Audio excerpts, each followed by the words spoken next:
Nah, iblis itu tahu rahasia ini.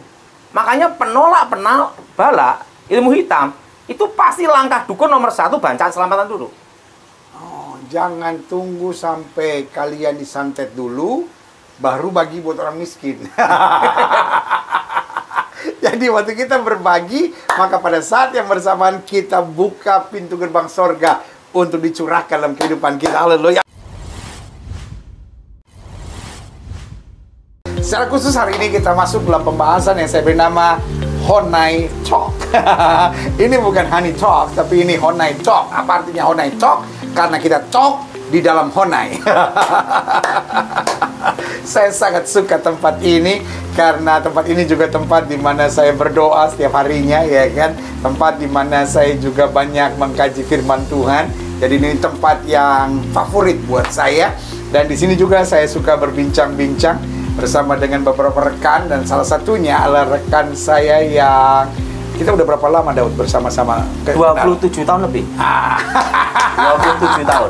27 tahun lebih. Saya ingat perjumpaan kita pertama sekitar bulan November Oktober di tahun 1992. Waktu itu Pastor Geren, anak saya, masih ada dalam kandungan. Dan itu pertama kali saya berjumpa dengan hambanya yang luar biasa, yang buku-bukunya tentang kuasa kegelapan selalu bestseller, saudara. Sampai berapa juta? Kalau buku waktu zaman dulu udah 500.000 kan, udah nggak bisa dihitung dah. Iya kan? Jadi Banyak sempat buku. tembus 1 juta bukunya, saudara. Tapi salah satu judulnya sempat mencapai 500.000, ya kan, 500.000 juta. Tetapi dari semua totalnya lebih dari 1 juta kopi yang beredar. Jadi luar biasa, buku-bukunya juga menjadi berkat. Simple buku-bukunya, tetapi banyak bicara tentang penyingkapan rahasia kuasa kegelapan. Dan beliau bukan hanya bicara setan, beliau bicara tentang Tuhan Yesus yang mengalahkan setan. Jadi dari semua buku-bukunya, judulnya boleh bicara tentang kuasa kegelapan, tapi isinya bicara tentang Tuhan Yesus yang dahsyat dan luar biasa. Haleluya. Dan hari ini bersama dengan saya ada hambanya, Bapak Pendeta Daud Tony. Dan saudara yang kasih dalam Tuhan, saya senang berbincang-bincang dengan beliau, khususnya membahas tentang kuasa kegelapan, karena beliau merasa betul itulah panggilan Tuhan untuk ia singkapkan kepada dunia ini, karena itu dunia di mana dia tadinya berasal, dunia kuasa-kuasa kegelapan. Dan hari ini kita mau bicara tentang apa yang masih banyak di dunia modern terjadi, yaitu tentang kutukan dan juga tentang santet, saudara, ya kan. Tanpa disadari orang tua suka mengutuk anaknya, ya kan, kamu dasar bodoh kamu, ya kan, biar mampus tuh orang, ya kan. Lalu kutukan mulai dari yang kutukan biasa sampai kutukan yang masuk dalam ilmu kuasa kegelapan, dan juga tentang santet. Karena ada banyak orang bilang, wah kalau lu nggak senang sama orang jangan diracun, nanti diperiksa, diotopsi ketahuan, nanti malah lu ketangkap. Tetapi kalau santet hilang jejak. Nah, bersama dengan kita ada Bapak Pendeta Daud Tony yang ahli dalam bidang hal tersebut. Sekali lagi, beliau bukan memfokuskan diri pada kuasa-kuasa kegelapan. Jangan salah. Dan Pak Daud ngertinya cuma setan-setan. No, tetapi ya fokuskan diri pada kuasa Yesus yang menghancurkan setan-setan. Nah, Pak Daud, apa kabar hari ini? Baik-baik semua Pak Gilbert. Ya, semua karena anugerah Corona Tuhan. tetap dapat berlalu dengan luar biasa. Semua akan dilewati. Dan sebelum corona ini, Pak Daud sudah dapat banyak pernyataan Tuhan tentang apa yang terjadi buat Indonesia. Iya, itu kira-kira tahun 97. Saya diberi penglihatan Tuhan, dan Tuhan memberitahu akan terjadi resesi ekonomi. Anginnya akan datang 2018, 19, dan badainya 2020.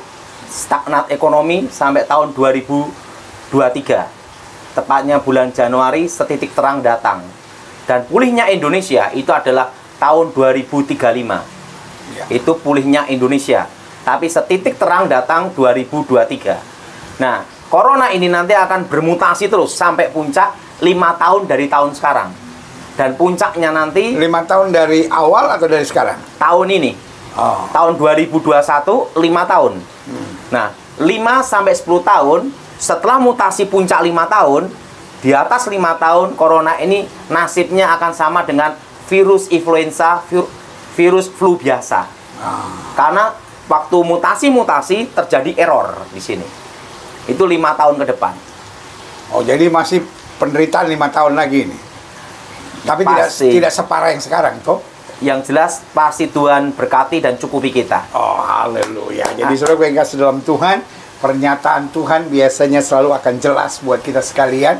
Ini apa yang Pendeta Daud rasakan dari tuntunan Tuhan, bahwa akan ada resesi ekonomi, dan itu terjadi, saudara, dan kita lihat sampai waktunya. Lalu ada berita yang luar biasa, Indonesia akan bangkit, dan bangkit di sini artinya bukan cuma selesai masalah ekonominya, tapi betul-betul bangkit, karena selesai ekonomi tinggal beberapa tahun ke depan, tetapi yang betul-betul Indonesia akan berbuat sesuatu yang baik buat dunia ini, yaitu sekitar 2035. Ini pernyataan-pernyataan yang beliau yakini Tuhan sampaikan kepada beliau. Lalu corona masih bermasalah sedikit, tetapi dalam waktu 5 tahun dapat teratasi kemudian, dan 10 tahun kemudian akan hilang. Wah, luar biasa. Nah, bukan hilang Pak Gilbert. Bukan hilang. Tapi kasusnya jadi kasus biasa. Ya, haleluya. Jadi kayak kasus virus flu biasa aja. Karena puncaknya itu 5 tahun ke depan akan terjadi error. Setelah mutasi puncak, error. Dan setelah error, corona ini akan jadi kayak kasus virus flu biasa. Jadi tidak berbahaya lagi setelah 5 tahun ke atas, 10 tahun ke bawah. Tugas anak Tuhan pokoknya tetap dekat Tuhan, tetap mengandalkan Tuhan, tetap setia. Dan saya siapkan ini semua kan 3 tahun sebelum 2020. Karena waktu saya dapat petunjuk Tuhan, langsung 2017 saya siapkan kebun semua untuk persiapan supaya tidak stres menghadapi itu. Karena kalau kita di rumah terus, tidak ada kerjaan, stres. Oh, jadi selama corona, Pak Daud tenang? Tenang, dan saya happy-happy aja. Karena berkebun, main burung, main ayam, semua. Pak Daud ini dapat berkat luar biasa, saudara, karena punya grup-grup tertentu. Ada urusan ayam, ada urusan burung, urusan ya ikan, kan? Ada urusan ikan lagi, lalu ada urusan kayu lagi, ya kan? Dan ada urusan kebun, dan semua dipersiapkan Tuhan, sehingga masa corona bukan masa yang mengkhawatirkan buat Pak Daud, tapi masa di mana ia tetap dapat efektif. Nah, Pak Daud, kita kembali kepada intinya, bahwa hari-hari ini kita lihat dunia makin modern, teknologi makin maju, ya kan? Dan racun juga makin banyak. Tetapi waktu ada kasus orang diracun di sebuah pesawat di Jakarta, langsung terbongkar karena bisa deteksi, ya kan? Ketika di otopsi mayatnya langsung ketahuan. Lalu seorang gadis yang di salah satu mall di Jakarta juga begitu, dikasih racun di gelasnya, langsung ketahuan. Nah, bagaimana dengan kutukan dan juga santet?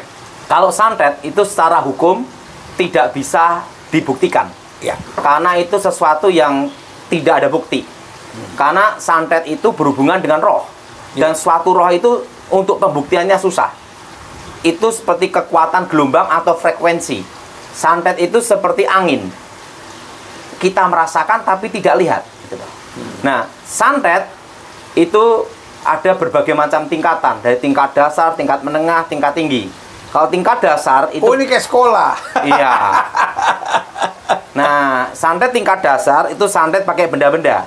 Paku, jarum, pines gitu tuh. Serabut kelapa, tulisan bulu, berbagai macam benda-benda. Nah, dan itu katanya kalau dioperasi ada barangnya. Ada. Orang kalau pasang susu di rongsen juga kelihatan. Oh. Jadi santet itu kalau kena seseorang masuk di pagi ya, itu diperiksa dokter, dicek darah, tidak ada penyakitnya. Tapi di rongsen itu ada bendanya semua, kelihatan. Nah, tetapi dalam pembuktian hukum untuk siapa penyantetnya itu yang kesulitan. Karena suatu santet hampir tidak ada jejak sidik jari. Karena memang nggak perlu dipegang kan? Ya, karena roh kan ya. Nah, itu pertama itu. Nah, tingkat dasar tapi ini bisa dijelaskan nggak, Daud? Bagaimana bisa masuk? Bisa masuk itu gini. Di dalam dunia nyata ada namanya dunia gaib. Nah, dunia gaib itu disebut alam misterius, malam rahasia. Nah, dunia gaib itu kalau dulu sebelum bertobat namanya bayangan bumi. Nah, benda ini benda nyata. Begitu masuk alam gaib, ini yang lenyap. Volume dan benda ini hilang. Tapi benda ini masih ada di sini. Tidak dibatasi ruang dan waktu. Nah, dikembalikan ke alam nyata, balik ini lagi. Santet masukkan ke alam gaib, setelah itu masuk dalam tubuh manusia, dikembalikan ke alam nyata. Sehingga benda-benda itu ada di situ semua. Oh, itu tingkat dasar. Tingkat dasar. Siap. Kalau orangnya ada di luar pulau, nyebrang laut, nyebrang samudra, tidak bisa. Karena setan harus ada izin mutasi. Setan punya daerah kekuasaan tersendiri. Nah, tingkat dasar ini hanya untuk satu pulau. Misalnya pulau aja, kalau itu ada Pulau Jawa, kan ada 3 provinsi. Ya. Barat, Tengah, Timur. Ya. Nah, kalau yang dasar sekali, ngelewatin Jawa Tengah ke Jawa Timur, susah juga. Tapi kalau dasarnya sudah matang, itu bisa satu pulau. Jadi makanya kalau ada orang nyantet pakai ilmu santet ke Israel, pasti nggak nyampe. Oh iya, pernah ada kelompok santet Indonesia mau nyantet Israel. 1000% nggak bisa. Karena apa? Pertama, nyebrang laut. Kedua, berapa pulau? Berapa pulau? Ketiga, berapa benua? 1 atau 2 benua. Nah, kan setan itu mau pindah lokasi ada izinnya, ibaratnya pasportnya. Sampai Israel pasport habis. Jadi benar kata Alkitab ya, ada teritorial begitu ya. Nggak bisa. Jadi ini kalau istilahnya polisi ada tingkatan polseknya, tingkatan polresnya, tingkatan poldanya, Ada tingkat mabes. Gitu loh. Jadi nggak semudah itu ngirim santet ke Israel. Nggak bisa. 1000% nggak bisa. Karena ngelewati berapa pulau, ngelewati berapa negara, ngelewatin berapa samudra, ngelewatin kan satu benua. Jadi betul-betul ada teritorialnya. Ada teritorial. Dan itu santet kelas dasar. Dasar. Selanjutnya. Nah, saya itu yang tingkat menengah. Tingkat menengah itu satu negara. Walaupun ada di negara, kalau di negara lain dia tidak bisa. Hanya cukup satu negara. Oh, ini istilahnya mabesnya ini. Nah, itu pun hanya satu negara. Nah, biasanya dikirim ini roh intimidasi, roh gila bunuh diri. Nah, itu pun satu negara aja. Kalau di luar negeri kayak Australia, Amerika, susah. Nah, yang ketiga baru 3 benua. Nah, santet 3 benua ini jenis santet pusaka. Kalau dikirim langsung pusaka yang itu seperti kilatan petir. Itu tetapi yang memiliki santet itu jarang. Saya menguasai ilmu santet itu kan dari nenek saya. Ilmu santet tingkat tinggi itu santet pusaka. Nah, orang yang hidup dalam Tuhan sungguh-sungguh tidak bisa kena. Kecuali ada Pak Gilbert. Dosa yang mengikat. Nah, kita perhatiin tentang Bileam bin Beor. Waktu Balak, Raja Moab, meminta Bileam untuk mengutuk Israel. Pada waktu mengutuk Israel, Bileam tidak bisa. Bahkan mengatakan bahwa roh kudus, roh Elohim, roh Allah, menguasai dirinya. Ya. Dan apa yang terjadi? Kutuk itu diubah jadi berkat. Ya. Bileam tidak bisa nyantet, mantrai, nenung Israel. Ya. Tetapi Bileam tahu bagaimana Israel kena hukuman Tuhan. Bagaimana Israel bisa diserang. Bagaimana caranya Israel punya kelemahan. Ya. Maka dia sarankan si Balak. Untuk apa yang terjadi? Supaya perempuan-perempuan Moab menggoda laki-laki Israel. Terjadilah perzinahan di sini. Dan diajarlah ke penyembahan berhala. Nah, dan apa yang terjadi? Supaya Israel terkena titik kelemahannya. Dan ingat, Tuhan kan marah. Dan itu ada kena tulah kan? Tuhan hukum kan? Nah, sampai bangsa Israel bertobat. Oh, jadi kutuk, karena Alkitab kan bilang kutuk tanpa alasan tidak bisa kena. Tidak bisa. Dan kita yang dalam Kristus sudah bebas dari kutuk. Bebas dari kutuk, dijamin. Hanya ketika ada dosa mengikat. Contohnya kan ada Pak Gilbert. Ya. Nah, Israel tidak bisa dimantrai, ditenung, dikutuk, disantet tidak bisa. Tapi Bileam punya cara, strategi. Iblis itu punya strategi. Bagaimana yang tidak bisa dimantrai ini supaya tembus. Maka dianjurkan sama Bileam ngomong ke Balak, dan Balak lakukan, dan Israel kena hukuman Tuhan loh Pak Gilbert. Kasus itu. Iya. Nah, yang termasuk dosa mengikat apa saja? Pertama itu perzinahan. Perzinahan. Kalau kita perhatikan, Simpson kan juga diikat dosa perzinahan. Nah, dan roh Allah undur bukan hanya masalah rambut dipotong, tapi hubungan ada dosa yang mengikat dalam dirinya. Tapi Simpson bertobat, rambutnya tumbuh, roh Tuhan kuasai, dan dia dipakai Tuhan lagi. Tapi harus ada pertobatan di sini, Pak Gilbert. Ya, karena Daud juga kan akibat dosanya itu kemudian setelah dia kerajaannya pecah kan? Iya. Dan perzinahan demi perzinahan terjadi dengan anak-anak. Iya. Pemerkosaan Iya. dan lain-lain. Karena waktu orang berzina itu bukan lagi dua, tapi satu. Nah, rohnya yang cemar. Oh. Gini, Pak Gilbert. Ada dosa, semua dosa itu tetap dosa. Ya. Tetapi ada dosa yang mencemari roh, yaitu dosa perzinahan. Makanya dosa perzinahan ini adalah dosa yang bisa memutuskan urapan seseorang. Sehebat apapun, nah, bisa memutuskan. Nah, perzinahan di sini apa yang dimaksud perzinahan? Apakah harus istilahnya sekamar dulu, melakukan hubungan badan dulu? Kan ada banyak orang bilang, tapi kan saya nggak melakukan hubungan badan. Saya cuma nonton-nonton film cabul saja. Saya kan tidak hubungan badan, saya kan hanya raba-raba saja. Nah, bagaimana? Yang jelas, yang hubungan jinah di sini adalah hubungan badan, termasuk hubungan sesama jenis. Nah, hubungan badan, hubungan sesama jenis. Nah, ini yang disebut yang bisa memutuskan urapan. Wow, saudaraku yang kasih dalam Tuhan, betul kata Alkitab, dosa lain dikerjakan di luar tubuh, dan dosa perzinahan dikerjakan di dalam tubuh. Nah, padahal Alkitab bilang tubuh kita adalah bait roh Allah.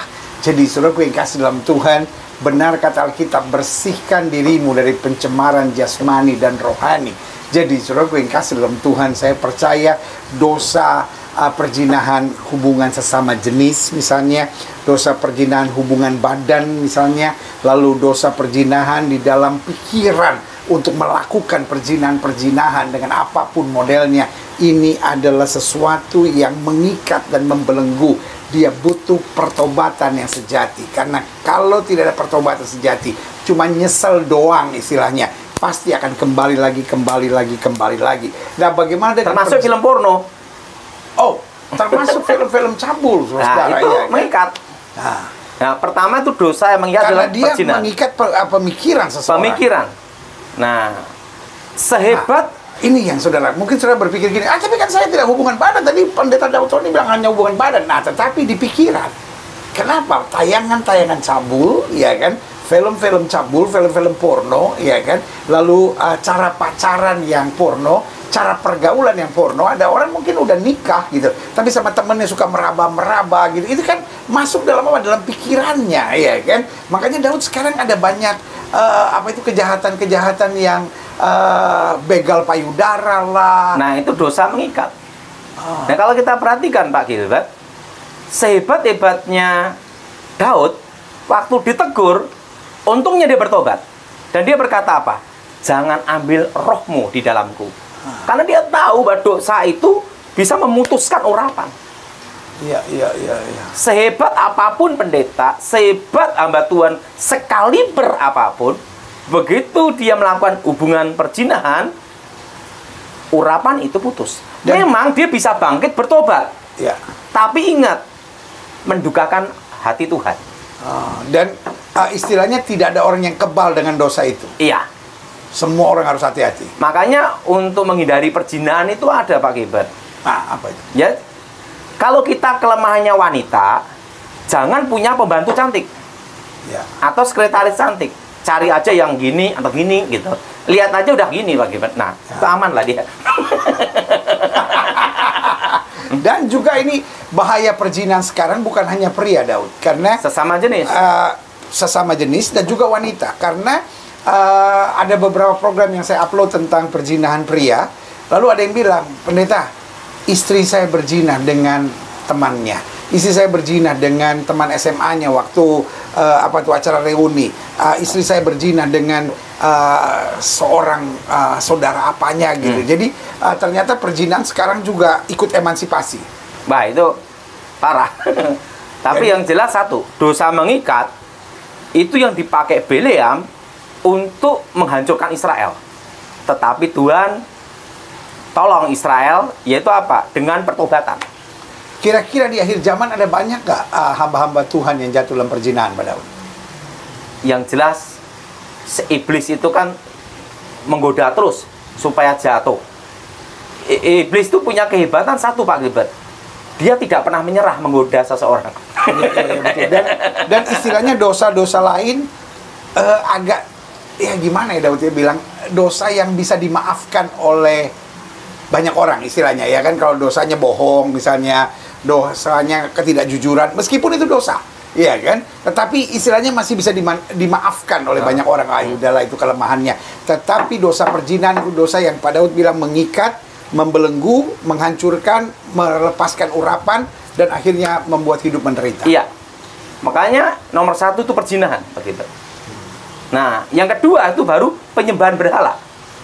Makanya kan Israel, Balak, Raja Moab mendengar omongan dari Bileam, kan langsung melakukan supaya orang Israel menyembah berhala dengan menjebak perempuan-perempuan itu.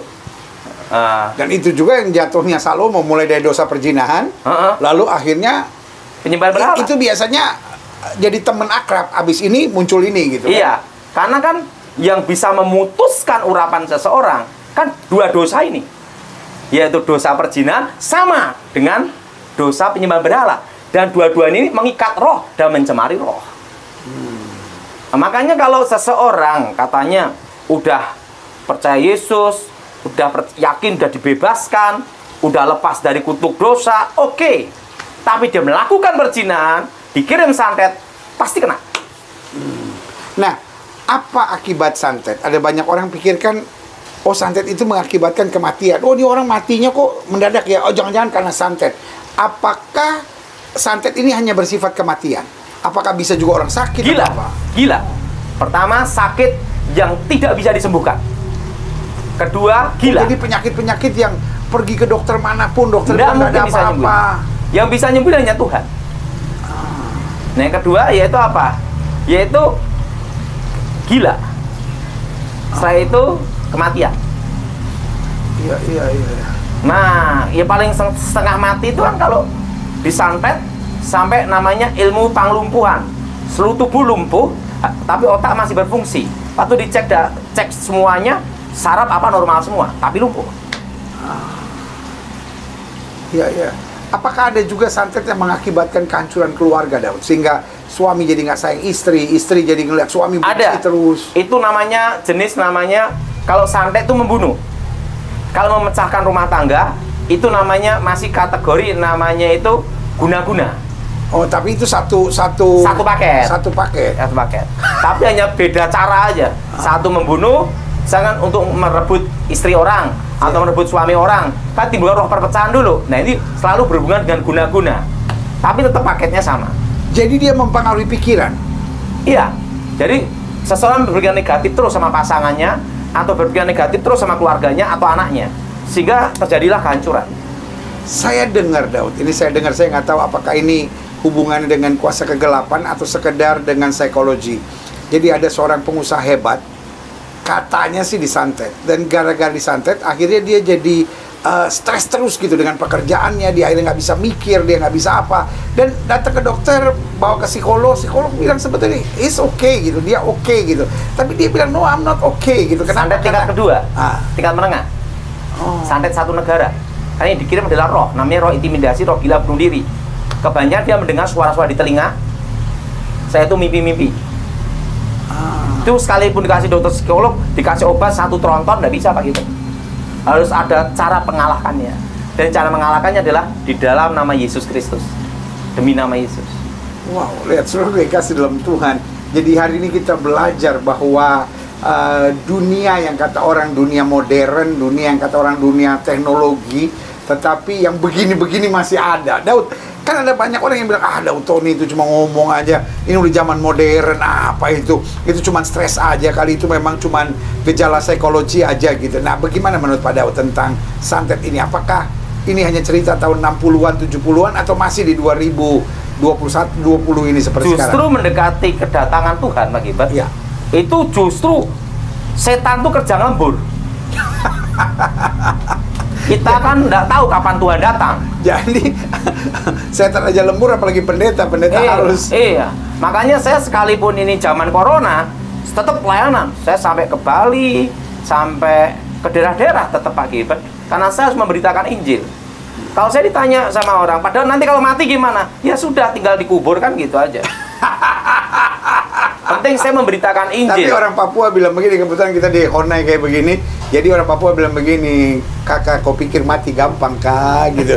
Jadi orang mati itu kalau rumahnya sudah jadi, tugasnya sudah selesai. Walaupun kena corona, kalau rumahnya belum jadi, sudah. Kan teman kita, Pastor Andi Simon, itu kan kena corona udah cukup parah kan. Saya dengar dia nyanyinya susah ya kan. Tapi rumahnya belum jadi, tugasnya belum selesai. Tuhan sembuhkan dia. Meskipun banyak orang yang bilang, wah, cuman bisa nyembuhin orang, katanya kerjain mujizat, mana dirinya sendiri sakit.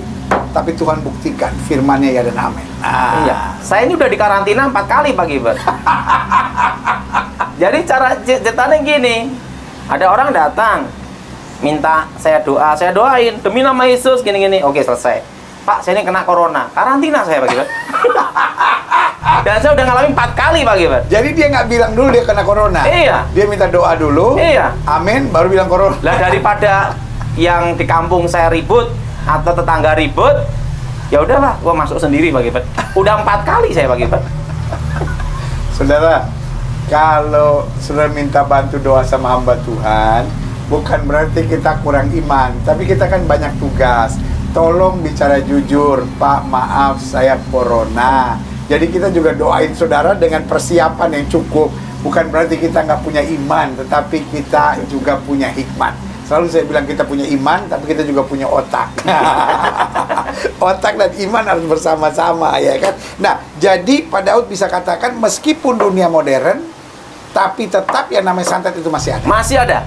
Bahkan sekarang ini santetnya lebih keren Pak Gilbert. Bisa pakai HP. Maksudnya? Karena kekuatan mantra, kekuatan mistik itu kan gelombang frekuensi Pak Gilbert, santet itu dari jarak jauh. Nah, sekarang kan kemanapun pergi kan orang WA, handphone. Iya. Nah, orang hipnotis kan pakai handphone Pak Gilbert, pakai WA. Santet pun bisa Pak Gilbert. Apa bedanya hipnotis sama santet? Hipnotis itu mengendalikan seseorang. Santet itu adalah untuk menciderai, menghancurkan hidup seseorang. Apakah hipnotis juga kuasa kegelapan terlibat di dalamnya? Pasti terlibat, karena mengendalikan alam bawah sadar. Sebagian bilang hipnotis hanya pelajaran psikologi. Tidak semudah itu Pak Gilbert. Kalau hanya untuk psikologi, kan tidak bisa mempengaruhi saya sama Pak Gilbert. Tiba-tiba terpengaruh seseorang dan tidak sadar. Yang menyebabkan tidak sadar, pasti ada faktor X Pak Gilbert, selain hanya sugesti. Jadi tingkatan rendah hipnotis yang biasa, yang cuman sekedar pemikiran boleh, tapi kalau yang udah sampai kalau menurut saya semua tidak boleh. Karena dosa itu pertama iseng-iseng dulu Pak Gilbert. Iya. Lama-lama habis lah, kebakar. Enggak, maksudnya jadi tingkatannya awalnya bisa kelihatan psikologi, tapi selanjutnya udah di... Ya, itu yang lebih parah. Tapi itu kan termasuk celah Pak Gilbert. Ya. Jadi anak-anak Tuhan jangan sampai main-main hipnotis. Iya. Wow. Lihat, saudara yang kasih dalam Tuhan, menarik hari ini kita sudah bicara tentang kutukan, bicara tentang hipnotis, bicara tentang santet. Nah, bagaimana kita menang atas semuanya ini? Karena ada banyak orang bilang, terus gimana dong supaya saya cegah diri saya? Misalnya, saya seperti yang terjadi, misalnya saya ada di posisi tertentu, orang nggak suka sama saya, jangan-jangan saya disantet. Bagaimana saya tahu bahwa saya pasti aman dari santet? Kelemahan ilmu santet itu ada Pak Gilbert. Ya. Orang yang suka tertawa hati gembira, tidak bisa kena. Wah, ini bener lagu sekolah minggu. Hati yang gembira adalah obat. Kedua, orang yang murah hati suka nolong tidak bisa. Orang pelit paling mudah disantet. Jangkon cudung anak. bingung nih yang skakar, tahu skakar? Terus yang bukan orang Manado bingung apa itu skakar, apa itu koncudu. Skakar sama koncudu sama-sama DP nama pelit, saudara, ya kan? Orang-orang yang pelit, dan pelit di sini bukan hanya pelit ke gereja, bukan hanya pelit ke orang banyak, tapi juga suami yang pelit kepada istri, istri yang pelit kepada suami, menantu yang pelit pada mertua. Hati-hati lu gampang disantet. Jadi saudara yang kasih dalam Tuhan, ini asik, ini asik, ini asik. Yang pertama, jadi nggak sebingung yang kita bayangkan. Orang kalau banyak hatinya gembira, banyak hatinya bersyukur, banyak hatinya tertawa, ya kan? Jadi artinya gini, bukan suka mengeluh, bukan suka menyerang, bukan suka kecewa, bukan suka dendaman gitu. Nah, orang seperti ini itu dijauhkan Tuhan dari segala santet. Santet apapun, kata Pendeta Daud Tony, tidak bisa menembusnya. Dan yang kedua, orang yang murah hati, orang yang suka nolong. Kenapa? Karena dia dapat banyak doa dari orang, ya kan? Kan orang yang ditolong kan pasti, aduh Tuhan berkati dia ya, aduh Tuhan berkati ya. Jadi banyak terima ucapan berkat, itu menjadi benteng yang kuat baginya. Tetapi orang yang pelit itu kan dikutukin orang, gila nih laki gua pelit banget. Nah, saudara yang kasih dalam Tuhan, ini sensitif. Tapi saya mau ingatkan buat saudara, jangan pelit, saudara, ya kan? Jangan saudara bilang, wah, Gilbert lagi mau ngumpulin persembahan. No, bukan. Sekali lagi saya bilang, bukan hanya pelit ke gereja, bukan hanya pelit untuk pekerjaan Tuhan, tapi pelit dalam segala hal. Termasuk jangan pelit sama monipe laki, jangan pelit sama monipe bini, ya kan? Karena itu menjadi celah yang berbahaya. Selanjutnya, ini Pak Gilbert, perhatikan. Semua aliran dukun apapun, untuk penolak ilmu hitam, penolak bala, dukun aliran apapun pasti ngadakan bacaan selamatan dulu.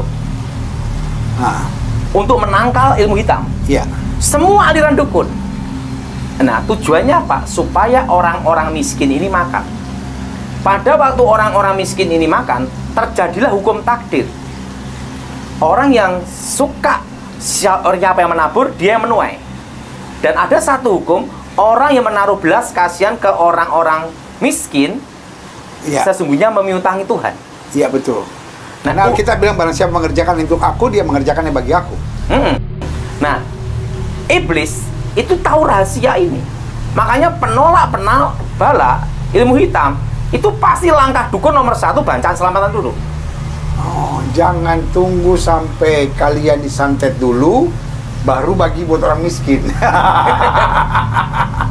Jadi waktu kita berbagi, maka pada saat yang bersamaan kita buka pintu gerbang sorga untuk dicurahkan dalam kehidupan kita. Haleluya.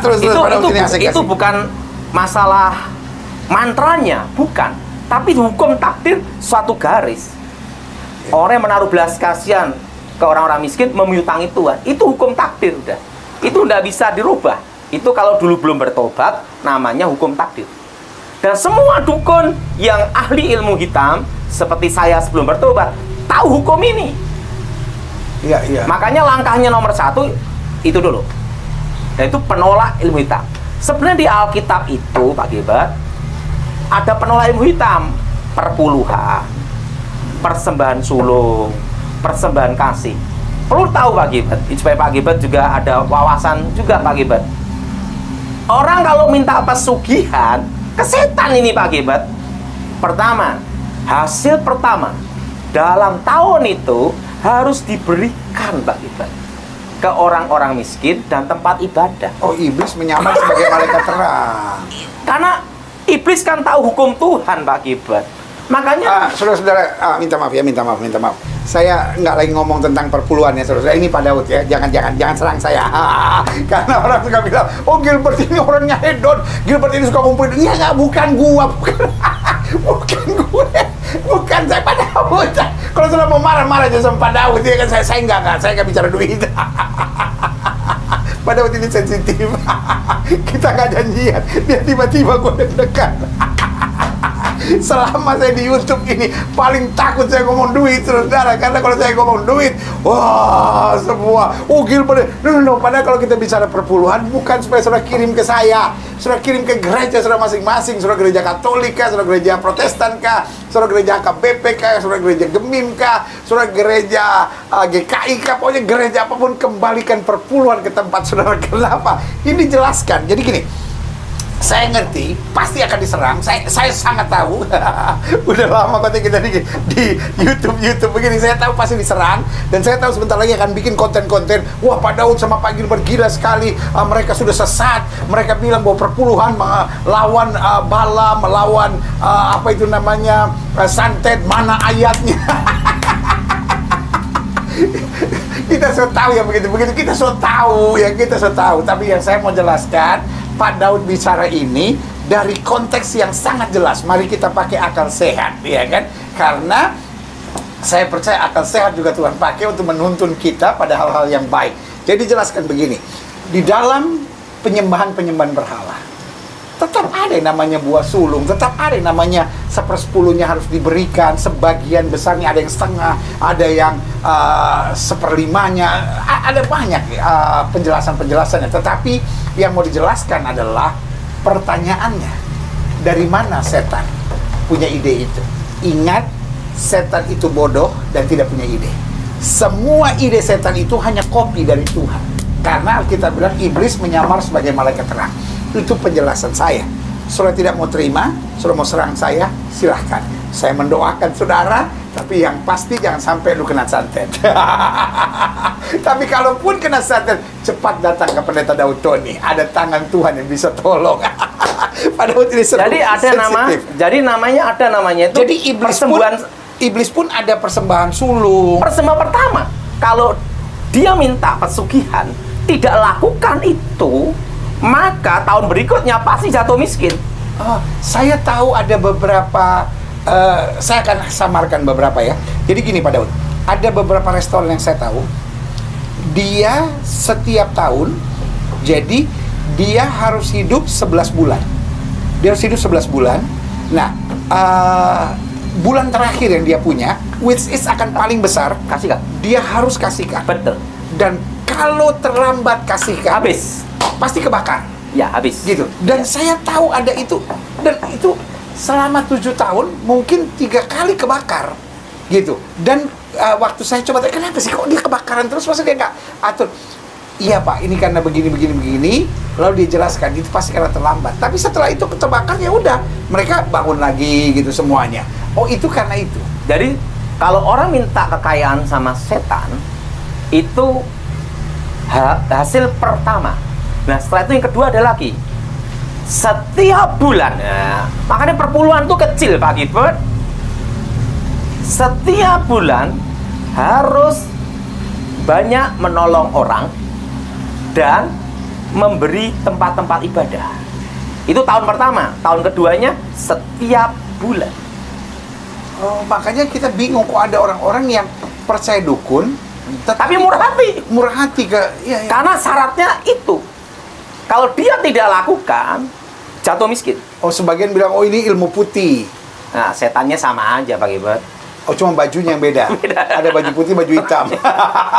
Karena ada orang yang terbuainya dengan kebaikan, ada orang yang terbuainya justru karena ketakutannya. Makanya saya ini setelah bertobat, masuk Kristen ini bingung Pak Gilbert. Perpuluhan aja diributin, padahal dukun aja kalau orang minta kekayaan setan nggak pernah ngeribut setiap bulan ngasih orang. Iya, kadang-kala setengahnya loh. Ada yang saya tahu setengahnya harus diberikan. Dan semakin dia nolong banyak orang, semakin dia kaya. Itu orang minta pesugihan gitu. Semakin dia banyak nolong orang, semakin dia kaya. Semakin dia tidak memberi orang, semakin miskin. Itu hukum Pak Gilbert. Semua dukun yang terlibat okultisme, perkataannya pasti sama dengan saya. Kecuali bukan dukun itu loh. Ya. Jadi makanya kalau kecuali dukun gadungan, kan banyak dukun gadungan. Nah, jadi tidak ada yang namanya itu kamu tidak boleh ngasih orang. Dunia pedukunan tidak boleh Pak. Dalam dunia pedukunan harus ngasih orang, harus nolong orang. Bahkan membangun semua tempat ibadah. Bukannya satu agama, semua Pak kita. Yang kita gini ya, ngasih gereja satu aja ribut. Dan ini semua ya Pak. Yang jadi pertanyaan, apakah kita kalah sama setan? Padahal iblis pasti ambil ide itu dari Tuhan. Tidak ada ilmu baru Pak Gilbert. Nggak ada sesuatu yang baru di muka bumi kata Alkitab. Nggak ada. Ya. Nah, apa kuasa iman untuk mengalahkan santet ini dan kutukan ini? Pertama, kita hidup dalam Tuhan. Nah, tapi ingat, Alkitab berkata, iman tanpa perbuatan mati, Pak Gilbert. Ya, kita harus banyak memberi juga. Menolong, memberi juga. Dan hidup dalam Kristus Yesus. Keselamatan itu anugerah. Amin. Ya. Tetapi, untuk berkat, harus ada perjuangan, Pak Gilbert. Yaitu ketaatan akan firman Tuhan. Ya, makanya Alkitab bilang kalau kamu tidak miliki ke kiri maupun miliki ke kanan, hidup kamu akan diberkati. Tapi ada perjuangan kan, Pak Gilbert? Ya. Hidup adalah perjuangan. Makanya kalau makanya ada yang ributin perpuluhan, menurut saya itu hal yang bodoh. Bukan hanya perpuluhan, Daud. Hari-hari ini juga ada banyak orang ributin kalau pendeta bicara tentang berkat. Jadi kalau pendeta bicara tentang hidup kamu akan diberkati, wah apa itu? Itu aliran kemakmuran gitu. Jadi kayaknya orang Kristen ini harus miskin. Orang Kristen harus sederhana.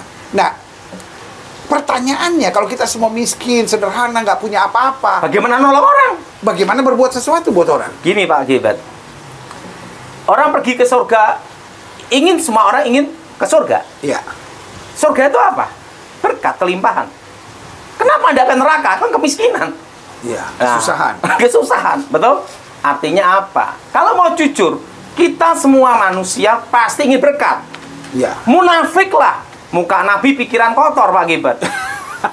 Orang minta kemiskinan, orang minta kesusahan, munafik lah, Pak Gilbert. Ya. Semua orang pasti minta diberkati. Buktinya semua orang ingin ke surga, tapi disuruh duluan tidak mau. Iya betul. Iya betul.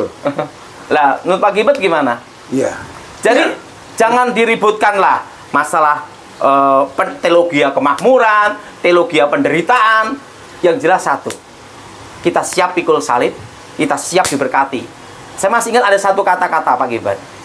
Waktu itu sama Jenderal Edi Wibowo berkata, ngomong sama saya gini. Almarhum. Iya, almarhum Jenderal Edi Wibowo kan, saya dulu kan bagian pengamanan ya. Iya. Tugas saya kan jaga beliau. Beliau ngomong gini, kalau kita siap naik, kita harus siap turun. Kalau kita siap diberkati, kita juga siap untuk pikul salib. Sebenarnya itu aja Pak Gilbert. Kalau Pak Edi ngomong kalau siap naik, harus siap turun. Ya. Nah, setelah saya pelayanan, kalau kita siap diberkati, harus siap juga pikul salib. Karena intinya kan kita hamba, Daud. Iya. Karena kita hamba kan tergantung Tuhan kita. Iya. Iya kan? Kita nggak boleh minta-minta, saya mau minta kaya, minta ini. Enggak, kita taat aja. Dan kalau kita taat, pasti diberkati. Tiba-tiba istilahnya dapat jabatan yang lebih tinggi, dapat kepercayaan yang lebih baik, ya kita kan cuma bisa bilang siap.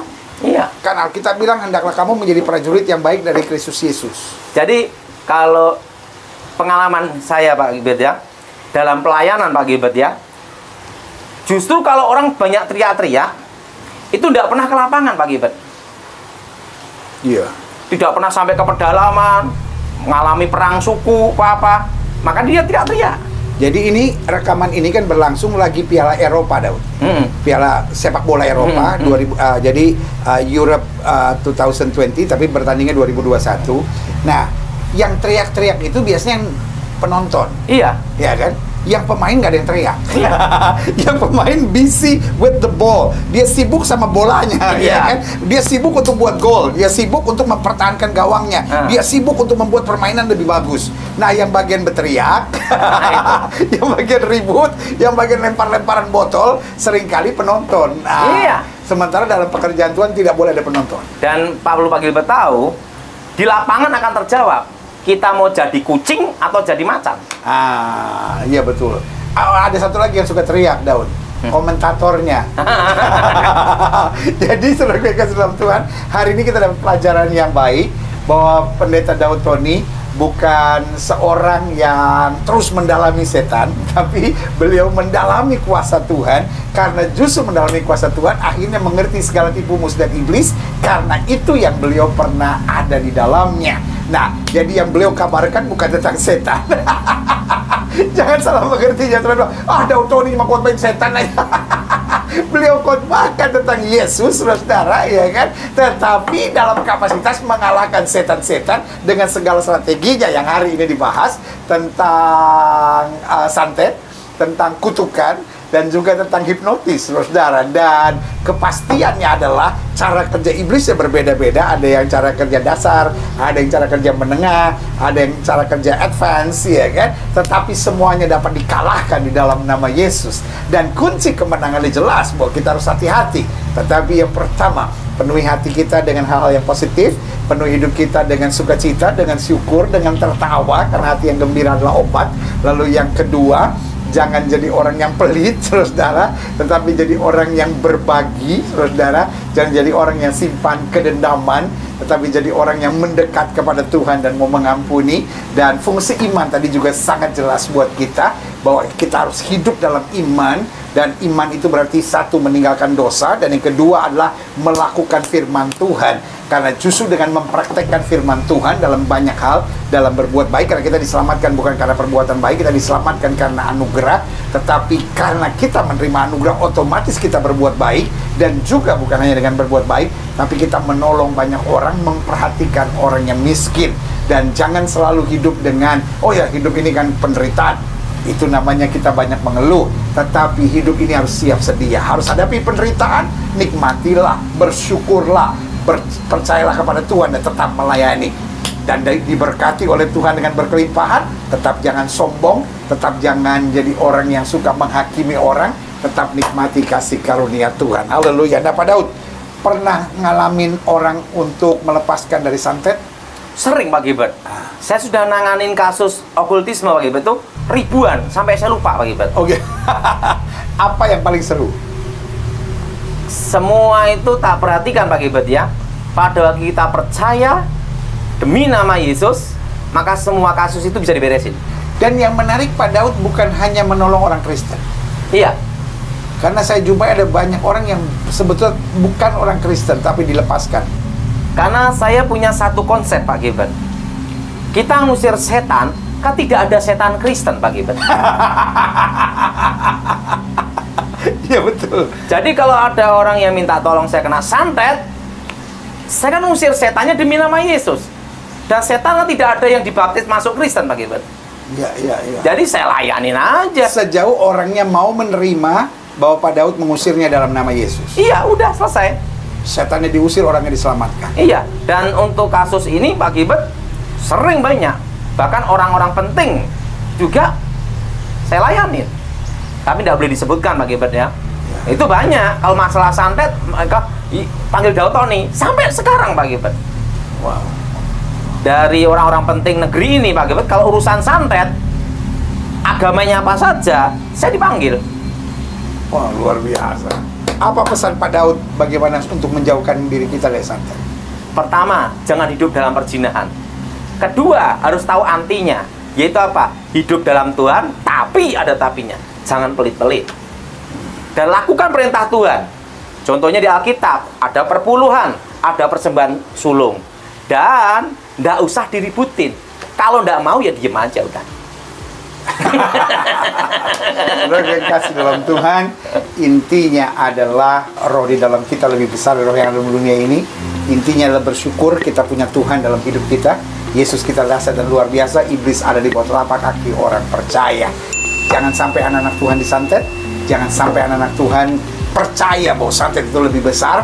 Kalaupun itu sedang saudara hadapi, lawan dengan iman yang teguh, maka dia akan lari. Saudara yang kasih dalam Tuhan, saya bangga hari ini dapat bersama dengan rekan saya, Bapak Pendeta Daud Tony, untuk berbincang-bincang tentang satu topik ini, bahwa Indonesia banyak berhubungan dengan kuasa-kuasa kegelapan dan santet. Dan selanjutnya mungkin saya akan berbicara sama Pendeta Daud Tony tentang bagaimana satu negara di bawah kuasa kegelapan, di bawah kutuk, sampai ada hutang darah dan lain-lain. Itu akan menarik pembahasan untuk program selanjutnya. Untuk hari ini, saya Gilbert Lumoindo bersama dengan Pendeta Daud Tony mengingatkan saudara, kamu hebat. Yeah.